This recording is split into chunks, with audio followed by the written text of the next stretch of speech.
Good evening, everyone, and welcome to Wicked Wednesdays, the time for all things frightful and spooky. Tonight, I have another true tale for you, so if you like ghost stories, then settle in. Now gather round and listen well to Haunted Mobile Home.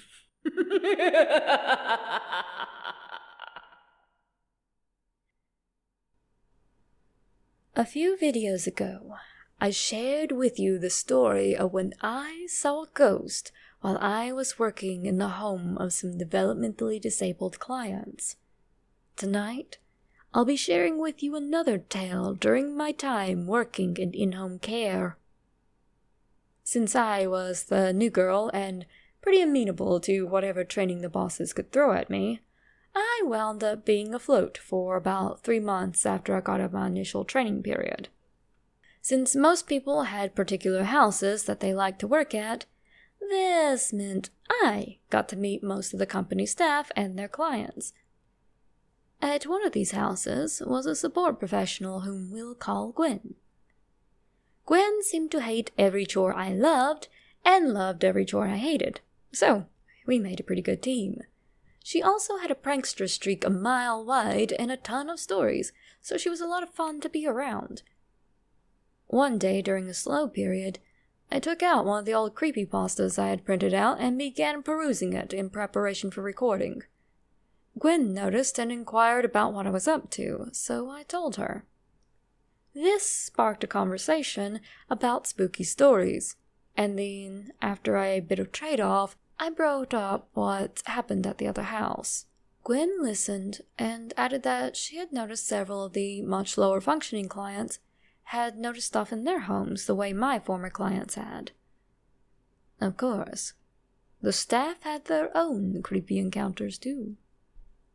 Since we had a third worker there that day, she asked our coworker to keep an eye on things while we stepped outside for a moment. Gwen waved for me to follow her, so I walked outside with her. When we got out into the yard, she pointed to a place a bit further down the hill.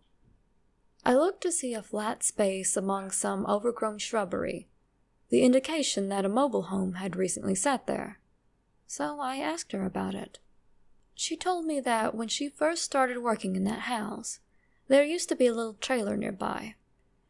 The last owner had died about 6 years before Gwen started working there, so the building had been abandoned ever since.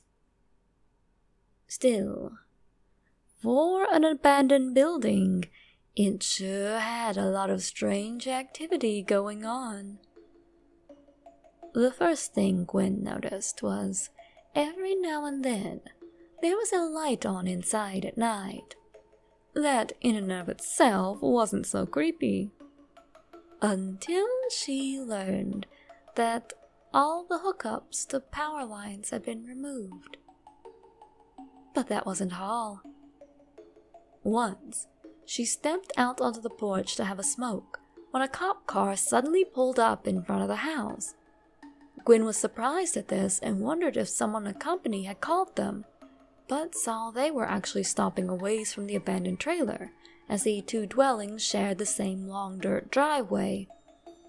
One of the officers stepped out and cordially greeted her, while the other officer looked very stern. The friendlier one asked Gwen how she was and if she'd seen anything suspicious, which she had not.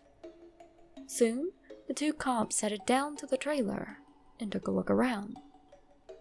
After a few moments, the two officers came back, one looking very pale and agitated, whilst the other was simply shaking his head, sort of smiling like whatever they had seen was all the same song and dance. While the other officer radioed in, Gwen's coworker stepped out of the house and greeted the talkative one.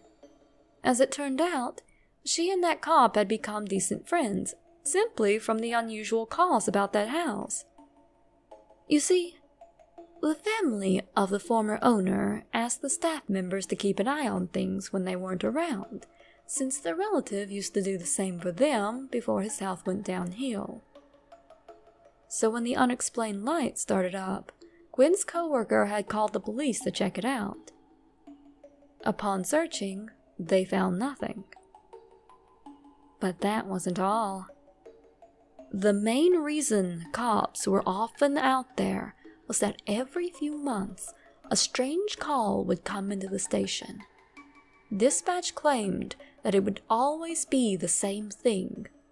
They would pick up the call, and there would be all silence, except for a few odd clicks, click, click, click, as if the phone was trying to drop the call.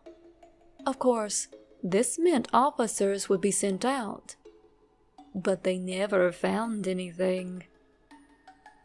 This, of course, creeped the heck out of the cops, and they sometimes interrogated the staff and neighbors in the surrounding houses to see if there had been a prank.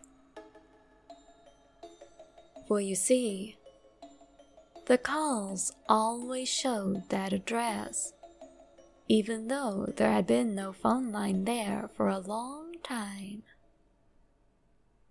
It eventually became a sort of rite of passage for new cops to have to go on a call to the haunted trailer, which is exactly why that one cop looked so utterly disturbed. Gwen wound up becoming friends with that cop too, because of how often she saw him called out on the same call. Eventually, I think the sheriff might have put a bit of pressure on the family, and they finally had the trailer relocated. After that, all strange activity ceased. Well, my friends, I hope you enjoyed this story. What do you suppose might have been causing the strange activity? Leave your theories in the comments below. Good night, and see you all real soon.